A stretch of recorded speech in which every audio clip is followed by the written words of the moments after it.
Kabajamoo daawwattoota keenya yooyyaa ammallee yooyyaa nageenya dursuu isiniin jenna odeessa guyyaa har'aa qabannee isinii dhiyaannee gama keessaniin geenya warri fuula chaanaalii kanaaf haaraa taatan sabiskiraayib gochuu hin dagatinaa isiniin jecha egaa odeessa guyyaa har'aa qabannee isinii dhiyaanne matootii isaa isin beeksuuf jecha godina Arsii ona shirkaa keessatti taatee ta'e irratti hedduu wantoota nama gaddisiisu odeessa keenya keessatti kan dhageessan ta'a. Kana malee leenconni guyyaa har'aa shaggar lixaa ba'aa shaggariif akkasumas wallagga lixaatti irra oolan. Akka gaariitti Oromoo boonsanii jiru. Kanas odeessa keenya keessatti kan dhageessan ta'a. Osoon gara odeessa kanaatti hin dhaqin dura muuziqaa coomsaa gabaabaa tokko sin dhageessee qophiin keenyatti fufa.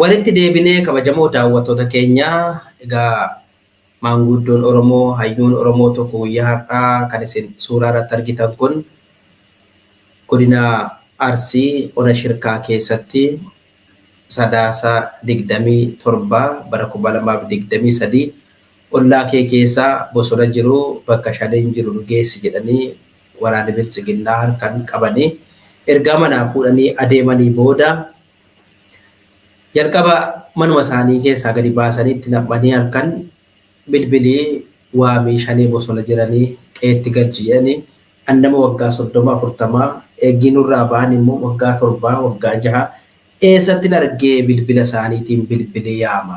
Anoo qunnamtii hin qabu jennaan samiirraas fuudhee lafarraas fuudhee akkuma barbaade ta'uu bilbila isaanii argadhu bilbilii amma yaame sagalee isaanii dhageessennaan an kana godhuu hin danda'u dhugaan isinitti himaa jedhanii kakatan. Tole immoo bakka isaan jiranitti nu geessi nyaachiifte hin obaafte jennaan ani nyaachisnes hin obaafnes bakka isaan jiran isin beeknu jennaan mana keessaa fuudhanii adeemanii ergaa mana keessaa fuudhanii adeemanii booda manarraa daqiiqaa 30 hanga 40 kan hin caalle geessanii ooruu qonnaa keessatti maanguddoo kanaa haala sukkanneessaadhaan lubbuu isaanii dabarsanii jiru. Egaa abbaan keenya maanguddoon keenya bara baraan seenaan isaan yaadata. Isaan lubbuun darbanis wanti isaan gaarummaa isaan hojjetanii adeeman ammoo bara baraan jiraata. Taateen isaan irratti hedduu kan nama gaddisiisudha. Garuu isaan kanaan uummata sodaachifne, uummata rifaasifne, manatti galchinaa kan jedhudha. Garuu har'a maanguddoo kana gaafa galaafatanuu kan xiiqeffate 30, 40, 50 oltu sa'aatuu gidduutti gara bosonaatti duudaa jira. Addattuu shirkaa ganda 8 keessatti torban darbee mana 138 oltu gubate. Nama 37 oltu lubbuun isaanii darbe. Hedduun qabeenyaan namaa barbadaa'eera. Dubartiin ulfaa mana keessaa baqattee bosona keessatti deesse. Daa'imman guurratanii waan nyaatan dhabanii bosonatti duudanii jiru. Mana keessallee jiraachuu dadhabanii. Haala kana keessa uummanni keenya haala ulfaataa baay'ee rakkisaaf dararaa ta'e keessatti argama. Kanaafi uummata keenya kanaafi birmachuun dirqama keenya hundaati. Jarri isin argitan kun hooggantoonni keenya hooggantoonni Oromoo adda bilisummaa Oromoo qondaalonni badii tokko malee mana hidhaa keessa darbatamanii hiraarfamaa jiru. Kan isaanis hireen isaanii bormaal akka ta'u wanti beeknu hin jiru.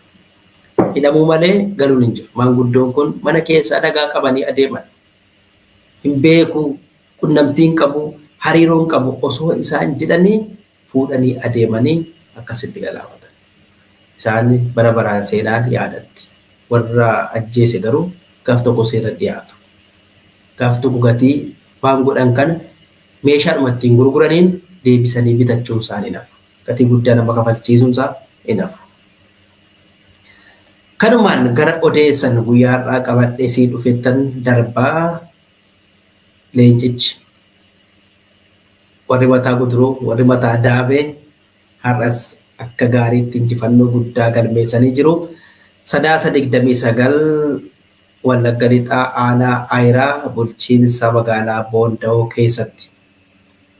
Aanaa Ayiraa magaalaa Boonda'oo jedhamu kun magaalaa xiqqoodha. Magaalaa Boonda'oo jedhamu kana keessa mooraa bilchiginnaa 2 ture. Mooraa kana keessa lammanuu keessa buksee ergaa ari'ee booda tokko mooraa keessatti nafne. Iseen akka xaafiitti haamamte achumatti haftee, iseen madooftes achumatti haftee gariin lubbuna baasii gara Ayiraatti baqatan. Leencichi duukaa bu'ee gobaa oole. Injifannoo guddaa gama sanarraa galmeesse. Dabalataan ammoo warra tiksituu sirna kanaa warra ta'an waraana bilchiginnaa 16 viizaa baasee fi gara samiitti ergeera. Gara jarri as deebi'uu hin dandeenyetti. 21 immoo madahanii mooraa dahannaa bakka qubatanii turan keessatti kukkufanii turan. Leencichi bosonaa gara laafessaa achi keessaa baasee daandii gubbaa ispaaltiitti geessee konkolaataatti naqee duu keessan irraa faayidaa hin qabnu. Nuti qawweetti kana barbaanna. Isumayyuu irra qawwee isin qabnu isintu nu barbaacha dhufe nuti isin barbaachuun dhufne jedhanii gorsa kennanii fi konkolaataa karaa deemaa jiru siinoo tiraakiitti naqanii geessaa hospitaalatti wal'aansifadhaa. Yoo lubbuun keessa hafte fayyaa yoo hin fayyine immoo hiree keessa jedhanii leencichi hojii boonsaa hojjete. Kana malee 2 ammoo harkaan qacam godhee jira. Suuraalee garaagaraa har'a karaa teelegiraamiitiin isinii maxxansaa ture. Ammas irra deebi'een isinii maxxansaa dhaqaati gama teelegiraamiitiin daawwadha.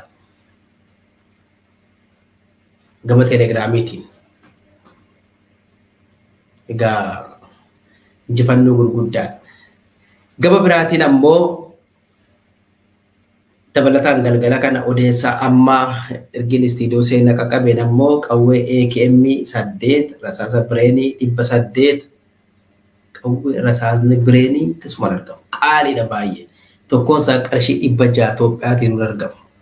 Ganamaan geessanii galgala kana geessanii 800 leencicha bosonaa ijoollee mataa daabee badhaasanii galanii jiru. Qawween AKM kilaashin koovid lakkoofsaan hedduu ta'es galii mooraa qabsoo Oromootiif ta'ee jira. Gariinis galgala kana harkaan funaanamuu isee maddeen irraa odeeffannee jira.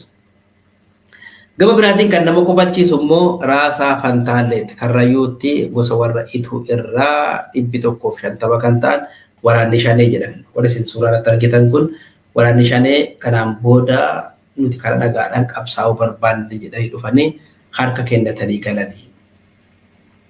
Qabsoo karaa nagaa barbaanna jedhanii galanii. Marii hawaasa bal'aa waliin gaggeeffameen waraanni Shanee 155 mootorsaayikiliin 2 akkasumas teeppiin meeshaaleen garaagaraa fudhatanii dhufanii raayyaa ittisa biyyaatti harka kennataniiru jedhanii suuraa isaanii warra isin agartan kan beelaalame. Maanguddoolii biyyaa kana maaluma isaaniitu waraana fakkaata. Tikfattoota bakka socho'anii gaala isaanii tikfatan Shaneedha jedhanii guuranii fidanii akkanatti galchaa jiru. Baay'inaan kan kolfaati. Rifeensa Shanee akkanaa takka argitanii beektu mee namoota kana sirriitti ilaalame zoom godhaati ilaala. Waan tokko hidhata waan leencicha bosonaa wajjin qaban miti. Waluun fakkaata.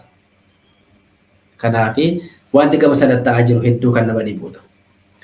Warra kanas Rabbi lubbuu isaanii baasu. Garuu jarri maal jedhanii karaa nagaatiin dhufanii nuti kana booda qawwee hin baannu karaa nagaan qabsaa'uu barbaanna jedhanii harka kennatanii jedhan. Warra kana 150 agarsanii qawween duukaa fidanii gashan jedhan immoo qawwee 13. Nama 100 55tu qawwee 13 qabsaa jechuudha. Waanuma kolfaati. Egaa soballee qindeessanii bareechanii kolfuu hin danda'an. Odeessa keenya itti aanutan darba.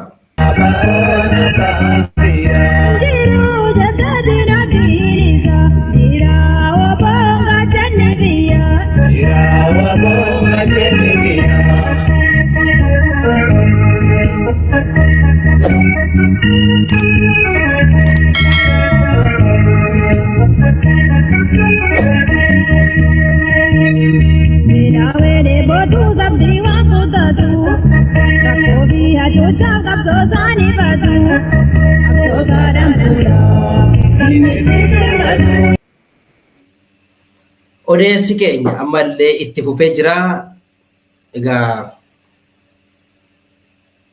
Shaggar Lixaa kana keessattis har'a injifannoowwan gurguddaatu galmaa'ulee Shaggar Lixaa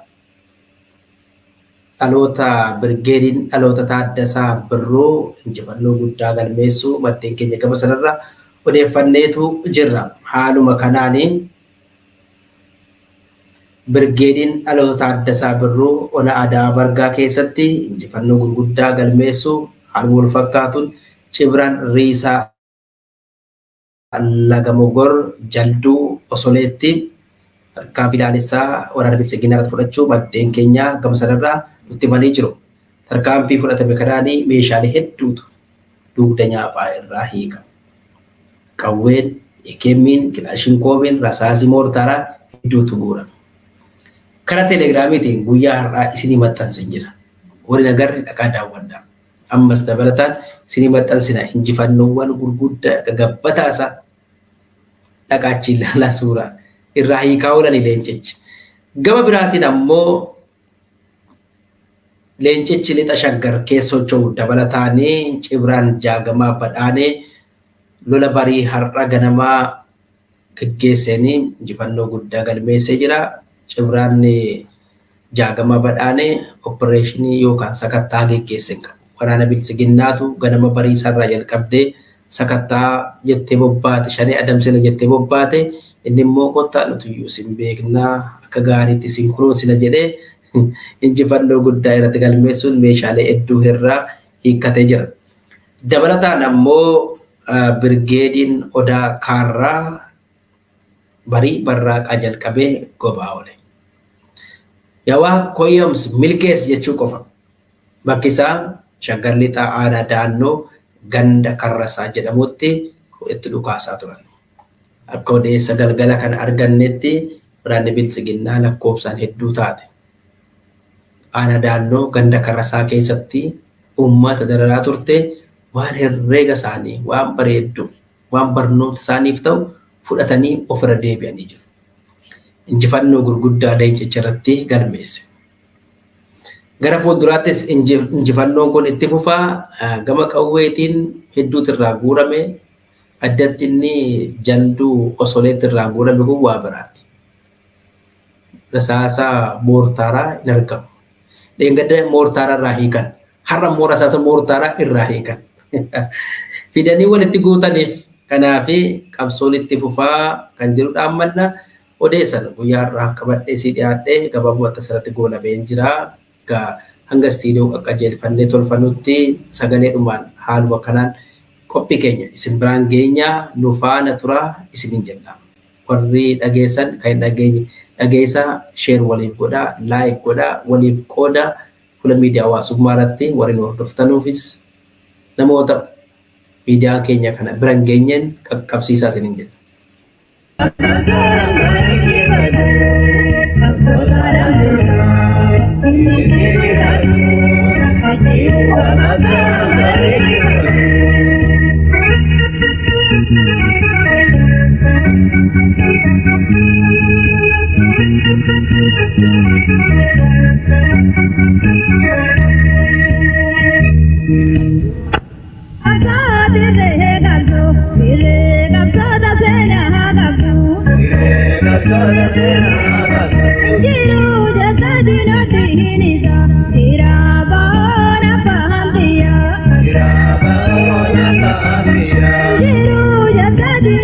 Ira wa bonga tani biya